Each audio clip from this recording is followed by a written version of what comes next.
with you. Oh, please. I told you, love me do.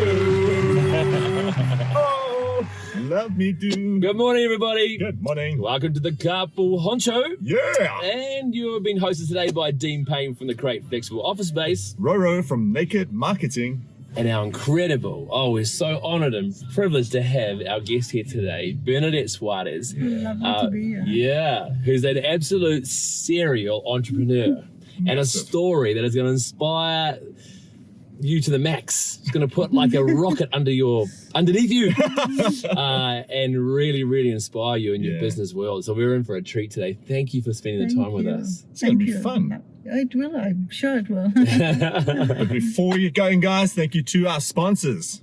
Yes, thanks guys. Today's podcast is driven by our friends at Albany Toyota. And we are fed by our mates at Sal's Pizza.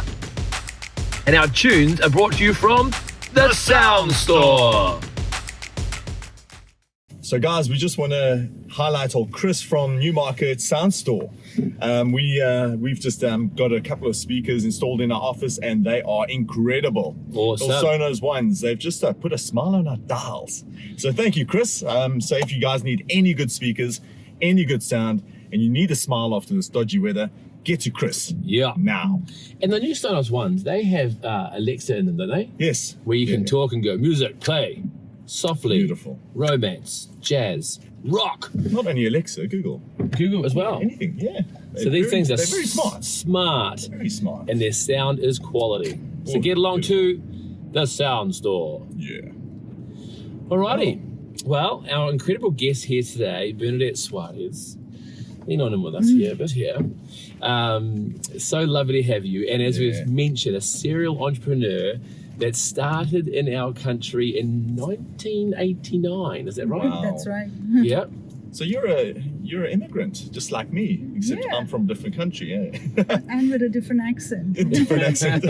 So tell us a bit about that, because I know that moving countries is not an easy feat. But tell us how you came to this country and what your attitude was when you guys left Bombay? Bombay. Yeah. Bombay, yeah. Mm-hmm. So what was your mindset when you actually came to this country, and how did you get through those first couple of years? Yeah, I had actually not planned to move, but I met my husband and we wanted to get married and, sort of own a home and stuff that way. And in India, you're kind of literally, your options are limited. You either live right outside, especially in Bombay, you either live right out of Bombay because you can't afford anything, or you live in a joint family. And oh my gosh, that was one thing I just wasn't going to do, living in a joint family. I just didn't have it in me. I wanted to have my own family and my own home. And so that's how we got thinking. And my husband wrote to a friend of his who had a company here, because at that time they didn't have the point system. They had, you had to have a job offer. Yes. And his friend happened to have a company here, happened to have a job. It's just like incredible. There's no way you can put all that together. Wow. He happened to have a job right in his, up his alley. He was my husband's into computers and was a programmer at that time and programmed in 7 or 8 languages. Those were the days when they would. Smart man. So it was perfect, and that's how we came to New Zealand. So I was only 21 when we landed here. I think that was the hardest part. Is like my first overseas trip was New Zealand. Wow. So Your grandparents had a massive influence on your mentality. Tell us a little bit about especially that. my grandmother had died before I was born, and so we were brought up in a joint family. My grandfather lived with us, and my uncle, my dad's brother, who wasn't married, lived with us. So we had a very big family and 5 kids. Wow. And I was the youngest of 5. So, I think the youngest is always a special place for the youngest. You're fighting to survive. And also, I think I love being a youngest because you get a lot of things. Your parents relax once they're they at do. 5. Yeah. It's like you get away with a lot more. I feel so sorry for my firstborn. Yeah. Than the older ones. Yeah. I mean, I look at the same thing with my youngest.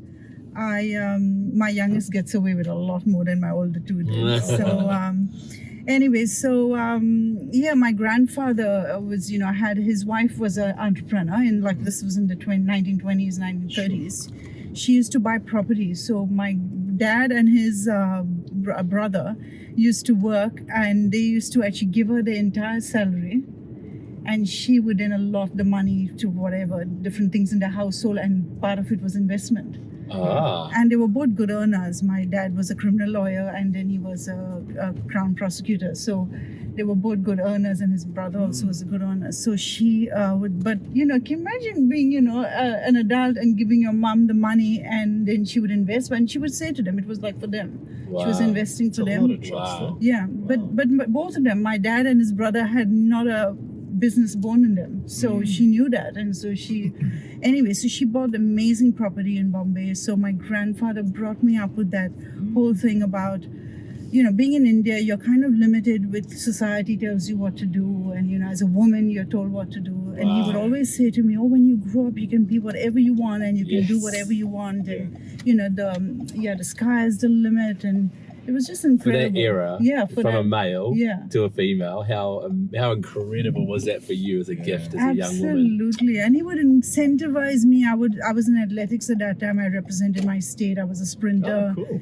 And so every medal that I got, he would, pay me a lot of money. And so it incentivized me to constantly, do better, and knowing how much money I was at stake. And so, this was you were brainwashed into this entrepreneurial way of living, right? Absolutely. Yeah. Everything was about return on investment. I'm so glad that bribing of kids has been around for so long.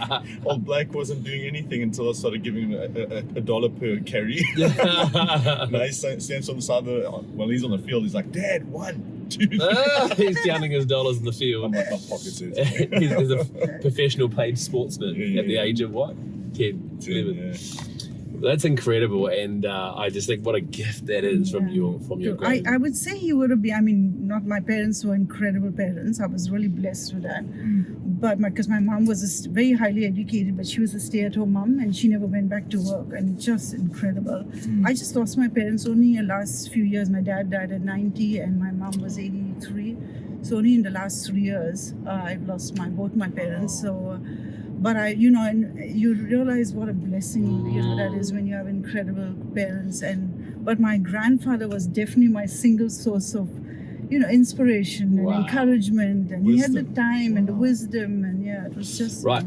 Let's look at what you've got here. So these are some of your products. You're going to hold them up to the camera for us. This is your very first one, which was an a formula recipe from your mother-in-law. For my mother-in-law, so this is one of the products in the range. This is the facial one. What's it called? It's called Bodies. And it's hair removal, it's right? a hair removal product. So when I left India, my mother-in-law, she gave me a little piece of paper that had one of those post-it notes that said that had the recipe on it. It was like 4 or 5 lines. No way. Really? Yeah, No literally. way. 4 or 5 lines. Written in Not that easy. pencil. So I kind of just threw it in a recipe book, and she said, take this. She said, you might need to make your own beauty products there. It might be expensive. Wow. And I just threw it in a book, and I just, forgot about it until... Let's come back to the story. What else have you got? So we've got some natural glow here as well. This is a shimmer puff. It's great for, putting it on your legs and arms. So a lot of Kiwis will know about natural glow. Natural glow. We'd like to say Suzanne Paul was one of the amazing sort of promoters of that product back in the day. Yeah, we purchased it from their company in I think 2008 or 2009, 2008. Yeah. That's exciting. What else?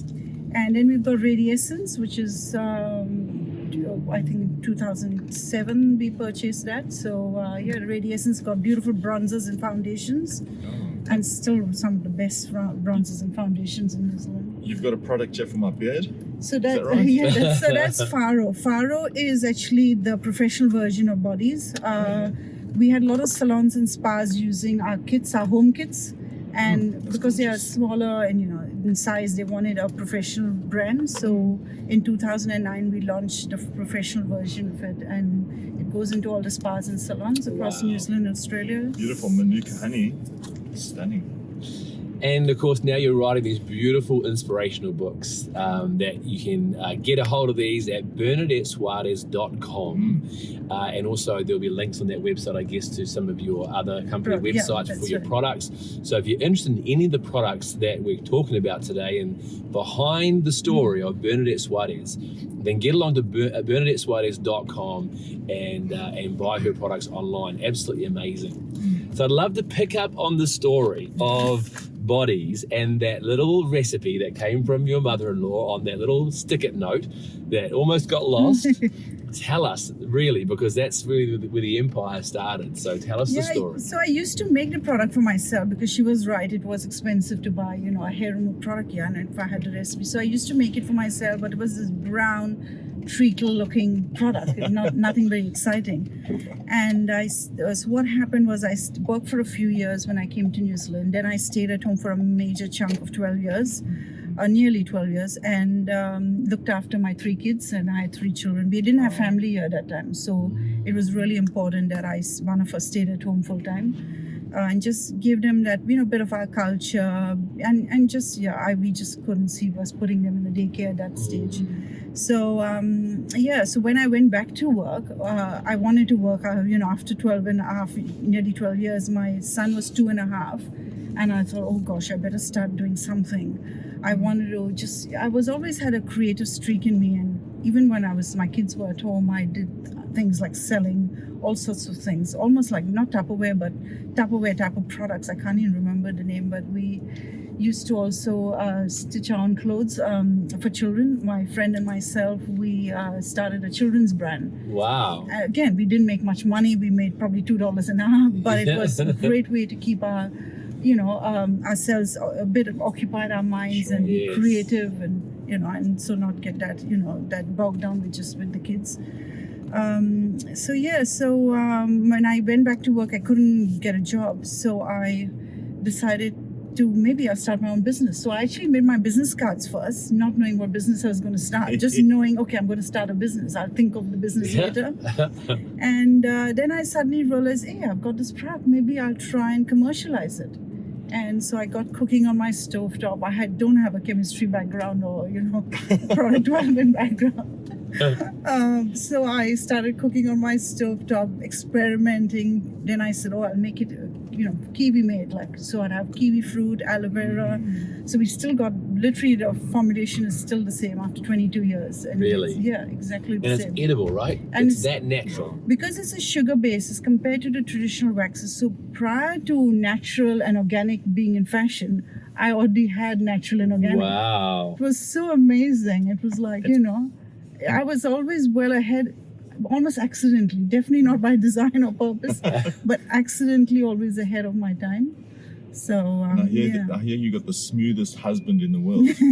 So he was your guinea pig when you were testing this formulation. Is that right? That's right. Yeah, Tell us how it works, just to understand. So it's like a wax, like when you go into a salon and you've seen movies that they spread on the wax on the skin and they pull it off with a strip.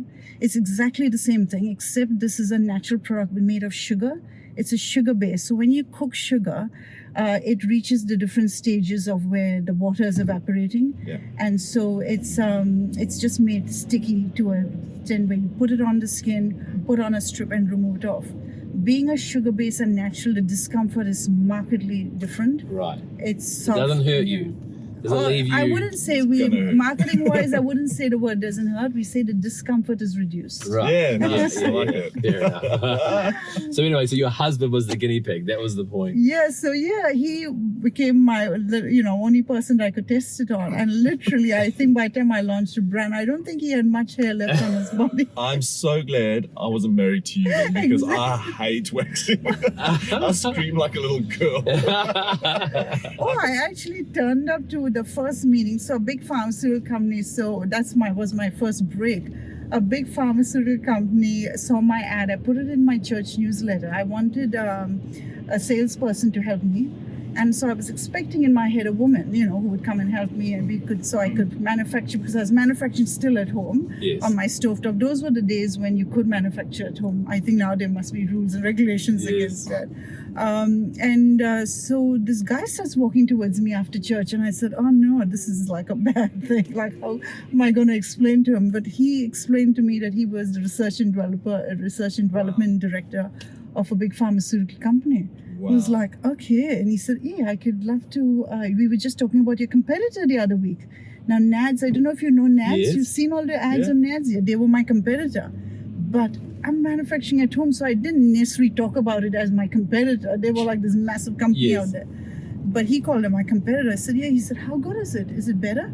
I said, way better than NADS. Yeah. And I think just that one thing, my confidence in saying how good it was and me talking it up and telling him, and I really, it was better. I believed it was Yes. better. I could prove it was better.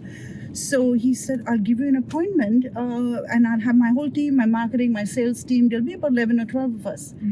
And I was like stunned. And he walks away and then he says, I give him my card, so he was going to email me. And then he walks back and he says, oh, I forgot to ask you, who's your manufacturer? And I kind of like hesitated and I said, oh, I manufactured on my stovetop. And I think that's when he realized, oh no, I just promised a woman a meeting, and she manufactured my stovetop. How am I going to tell my team that? But anyway, he seemed fine. He called me and I had the meeting. But why I started down that track was at the meeting, I could see like they were all men. There was not one woman. So just to break the ice, I said, oh, well, so who's going to offer me their legs? I need to show you how amazing the product is, because then from there on, everything is really smooth. And, pun on the word smooth, but it was like, and so like, I never forget the look on their face. They were just stunned into silence. It was like no woman has ever walked in, taken up our time and dared to say, now I need someone's leg. Anyway, one guy sheepishly, he offered. He said, oh, well, you can try it on mine. So I had to send this pot away to be heated up. Oh, just heated up for only 15 minutes with instructions, because you can't overheat Yes. it. And I did a patch on this guy's leg. A pretty sizable patch, because I needed everyone else to see. But the trick on doing it on a guy's leg is guys are then hairier than women. So it's outstanding when you see a patch. But you Yes. see that sealed it straight away right at the start. It was like, they were like, wow, like there's, because otherwise you're talking around in circles of how good it is, does it work, It can does it speak not for work. itself, right? Like this damn thing worked, it's natural. And also there was no residue. Being a natural product with wax, you have all this residue. So like that's the other thing, is like, oh my God, it's so smooth, there's no residue.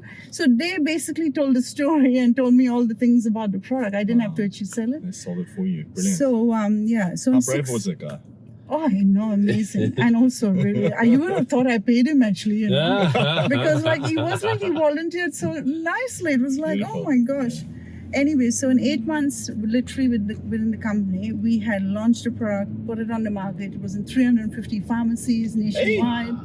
It was just What a success. incredible. And in fact, the managing director said at the launch, he said, Banda, not in the history of the company have we ever launched a product from start to finish in 8 months. Wow. I was amazing, because I'm quite a driver. I can really drive things. I would be onto it, because that was my only project. Yes, yes. So, and these guys are dealing with, multi-million-dollar companies, dealing with a million things, and I would just drive it every day, because they were my manufacturers and distributors. Yes. So we manufactured in one part of the business. So that was a challenge in itself. Taking a product from 5 kgs on a stovetop, that was like the biggest, and that was a massive vessel, I had, to 500 kgs. Wow. So there were obviously issues, challenges. I had to call my husband in, because I'll never forget the day the guy, the head chemist, got up and started writing these formulations on a blinking blackboard. And I'm thinking, I don't know what the hell he's doing. I have no idea what all those symbols mean. I did chemistry in school, but I never paid much attention because it never interested me that much. But I sat down there looking intelligent, because I thought, oh, I better not say that. But they were trying to like work out the bricks and trying to work out, all sorts of things, because when you upscale to that level, all sorts of things went wrong. But in the end, my husband, with a physics and a master's in physics background, and obviously he did chemistry and all, he actually was the one who cracked the whole thing. Really? Along with I don't know what I should say that, but I'm sure it's fine. But Cadbury's because Cadbury's makes lollies and chocolates and all. So he worked out, let's just call up Cadbury's, let's just go and meet with the scientists there. I work with sugar all the time. And they work with sugar all the time. Brilliant. And it was so incredible. He went totally That's smart. off left. You told me you married your husband because you wanted smart kids. Is that right? Because I was 18 when I met him and he was 26. He didn't look 26, he looked younger, and it was like when we were, I think, on our second date or something, we found out. He realized, oh my God, she's like 18. He thought I was older and I thought he was younger. Wow. And then I realized when I was talking to him, he was just like intelligent. He was like this intelligent guy. Some of the things he said was like in a different league from me. And I remember thinking, I'm going to marry this guy because I'll have really smart kids. Very good. So with all the success, I know that you're a lady of faith. Yeah. How much of your faith has actually been a part of your success? Oh, massive part of it. Because, like when you first start, like just the idea, I think all those things, you think they're coming from your head. I just believe they were, from God. Like, I literally cried to God, even when I was drowning with my 3 kids. Because when I had my 3rd one, I'll never forget thinking, oh my gosh, my life is seriously over. Because I had a 5-year-old, 3.5, and then a newborn. Yeah. Wow. And then I remember the first day trying to take them all out in the car. It was like, who do I put? Who do I hold? What do I do? And I had no family here, so I never could call on my mom. My family moved here much later. Couldn't call on my sisters. I had friends, but I always reserved the friends for when I desperately needed them. I would think, if I'm really sick, I'll call on them. Yes. Let me just not call them for, anything. So you rely on that a lot. You rely on God a lot. So I remember crying out to God and saying, what happened to all those dreams and, this vision I had of being in business? And I always had this desire in my heart to be an entrepreneur and to be in business and to invent things and to do things and to be creative. And how is that ever going to happen? Like literally challenging God in a sense, and I remember God just puts, one thing before the other, and you just have to walk in it. That's awesome. That's really awesome. So you had this sort of incredible climb to success with your product that was literally the recipe on a little note from your mother-in-law before you left in India. And then of course challenges came along the way, right? Tell us about some of those challenges and what that kind of, how the business developed after that. Yeah, I like to think of life in general, but definitely business as a roller coaster ride, because that really helps me to know where I am. You sort of enjoy it. Yeah, where I am, like, am I on the up? Am I just climbing on the up, or am I just coming down now? And am I going to be right down the bottom? When you're coming down, sometimes you're just screaming out of sheer thinking, oh my gosh. But then you realize, when you come down, it wasn't so bad after all. Yes. Yeah, so I like to think of business. Lovely. That's a great energy that has good. really helped me. So yeah, the challenge, even after that major success of putting it in 350 pharmacies, we were literally, 8 months seems like overnight, especially from stovetop. But then the challenge came about 6 to 8 months, maybe a year later, where the company, basically, I didn't realize, but pharmaceutical companies are not there to promote individual businesses, are not there to make the life or business of an individual entrepreneur great. They're there to look after themselves and to make themselves great. And they had done it to other entrepreneurs before me. So I actually had an inkling. They did it to 2 entrepreneurs before me. They take their products, because the amount of R&D, that resources that they would have had put in to get to that stage would have been tremendous. So it's like, they can pick it up from you for a song. So they came to me and they wanted to basically, either they were kind of saying to me, we, making problems, like, almost exaggerating any problems that we had. But I got the inkling, they wanted the product off me. And I was determined not to let it go for any price. Good. And so just to put them off their game, I was actually not interested in selling at all, because I was so enjoying it, the ride, that to put them off the game, I said, don't even bother until you actually offer me $1 million. Now, that was really far from where they were going to offer me. Yeah. Because as they said to me at one of the meetings, which literally made me then dig my heels in after, but they said to me, you've been at home for the last 12 years. Yes. What we could offer you would be more than most men would get in 8 months. Wow. And when they said that to me, it made me think that I don't care actually what you. I didn't say it, Yeah. but I thought I don't care what you offer me because that is insulting.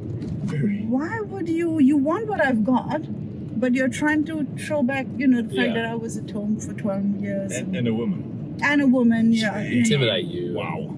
Make you feel small. Yeah. So when I refused then to kind of work with them, or that's when they gave me an increase of the manufacturing price. That's how they deal. They gave me an increase of 140%. They increased the price of manufacturing. Because they had me.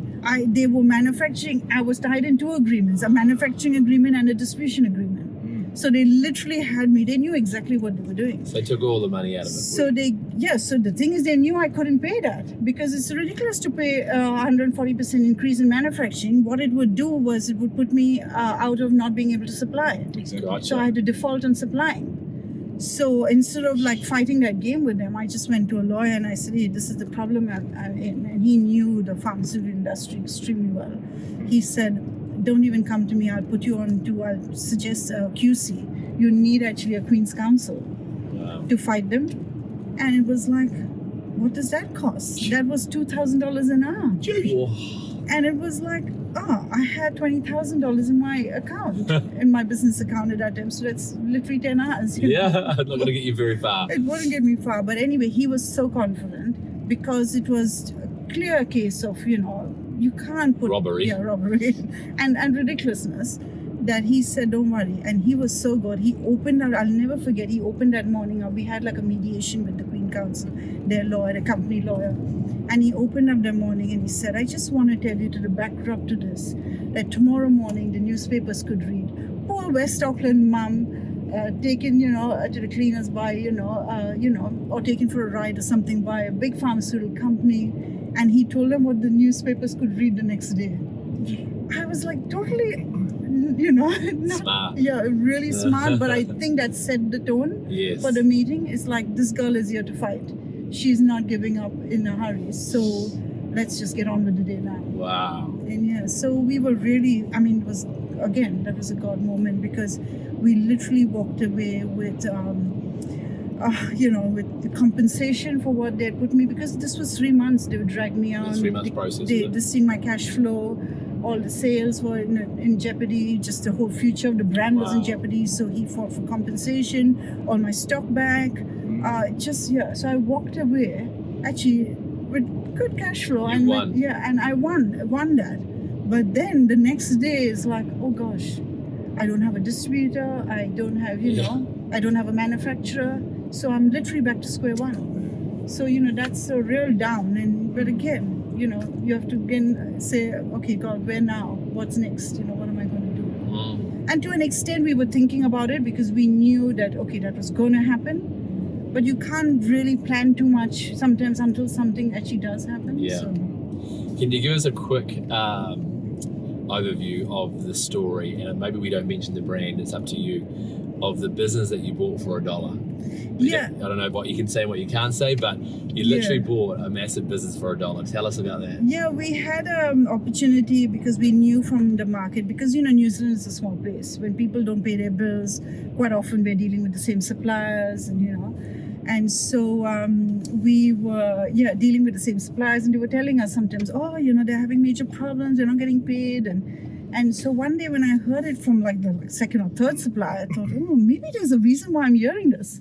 I need to do something. So I spoke to my directors. I had at that time, from there I moved on to actually teaming up with a group of directors. So 4 of us own this company which we set up, and Bodies was part of the company. And so I remember going and saying to them, hey, listen, I want to go and just really check this out, and maybe let's meet with them. Let's meet with the directors of the company and see where they're at and whether they actually want to sell. And they said, yeah, but we are not in a position to buy. And I said, what do you mean? I said, we could just, we don't know the price. We can check out the price. I'm always very nosy. I think that's, that is usually a benefit to me. I nose around everything. I need to know prices. I need to know. Your poor children. Yeah. Get away with nothing. I need to know things. And so I'm always like, I wanted to know. I was just curious. Of course they could say, get lost, or we're not giving an appointment. So anyway, at the meeting, I think they were having a bad day. They let rip. They were really upset with one of the directors and one of the owners of the brand who they'd spent a lot of money on this product. They were in real crap. They were sitting down with $500,000 worth of stock, nowhere to go. Just things were not going well at all. And they said, "Oh, put us an offer." And what would you offer? And I remember just like on the top of my head, piping up with it. I could see the solution. It's like how I could sell it because we already had the distribution. We were into like every distribution point at that time. We were in all pharmacies, we were into farmers, we were in Posty Plus and in warehouse. Wow. So I said to them, okay, well, how about we purchase your brand for $1 and we take on all the stock on board and then we give you half of everything we sell. So you'll get your $250,000 approximately back. And they looked at me like, you're kidding me. Like, can't be serious. And I'll never forget my director. He just wanted to hide under the table because he couldn't believe I could say something as outrageous. But I always think in my head, if I say something outrageous or ask you for something outrageous, there are only two outcomes. You'll either say yes or no. Yeah, true. And so how bad can that be? I mean, if someone says no, don't be worried about someone saying no. Just smile and walk away and know that you at least That's tried. the worst thing can happen. Yeah, exactly. Anyway, they looked a bit annoyed, but they said, "Oh well, the meeting ended there. Like, we'll come back to you." But that was positive. They were going to come back to us, and they did. 7 days later, 8 days later, they said, "Yep, we can transfer it all over to you. Just drop the agreement. You can have the brand. We literally bought it for $1." Wow. That is such a bold move. That is so incredible. And also a God moment. Oh, total God moment. Because that brand, has a big name, so we were able to leverage off it. So that was my whole opportunity, was to leverage off a big brand that had good clout. So this has been so yummy, So good. inspiring. And, Yes, I can't wait yummy. to go and wax my arms. We can literally eat your product. It's that yummy. So we like to give back to our audience in the series, and I just want to end off on asking, how do you deal with tough moments in life? Because like you say, business is a roller coaster. You're going to have tough moments. They're going to come. Expect them.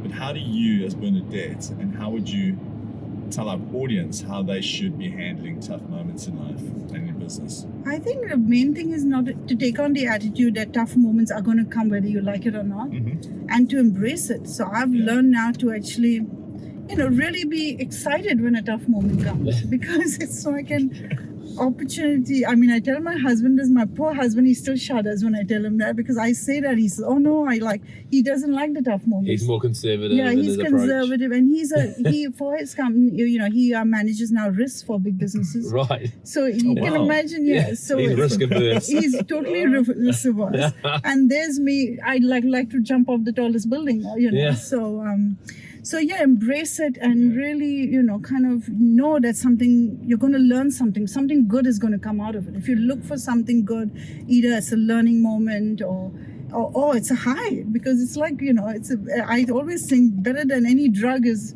business, and a success in business is like a real high when you achieve something. I like that. I like that. You said to us before, and used these words, I think you said that, when a challenge or an obstacle comes your way, or, a situation, as we know in business, that you get that kind of, you get the hot sweats, right? Yeah. Like, oh my goodness, what have I just got myself into? You said that you get excited.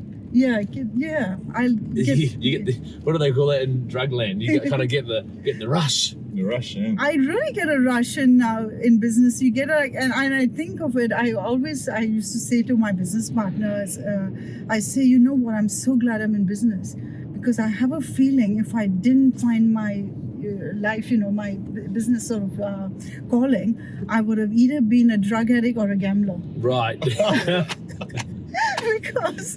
because like I need that rush. You've got an addictive personality. Yeah, I've got this addictive personality in a sense of wanting to achieve something or wanting to overcome and wanting to kind of do things different. You to talk do about things doing things different, different and cut a new track. Yeah, and who says things have to be done a particular way just because everyone else before you has done it? Exactly. Yeah. Can you do us a favor, because we're going to wrap up, but you have such an amazing influence in the business world with businesswomen.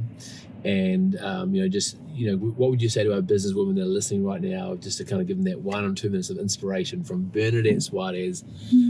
What would you want to say to them heart to heart? I think one of the chapters in my book is about believing in yourself and whereas no one else will. And I think as women, I think that's one thing I really would like to tell women. Like, we kind of maybe as little girls look for approval from maybe our parents or whatever. Like, I definitely looked for it from my grandfather. If he approved of me, like, everything was great. But he taught me as well, like, I could do anything. So so the one thing I would love to tell women is believe in yourself. Don't look for other people, to approve you necessarily. When you believe in yourself that you can do something, just put your head down and go for it. Because and I know that with my own product, it's like I had to sell it myself and believe in it. Yeah. Otherwise, no one else was going to come along to sell it for me. It's so amazing. Well, isn't it been so cool? It's been You really, are a really wonderful, cool. Thank you. wonderful lady, and it's just been a real treat to spend this time in the car with you. So, Such an inspiration. so Bernadette Soares, that's Soares, Yeah. Soares, Soares.com, to find out more about her story and get a hold of some of her most beautiful books.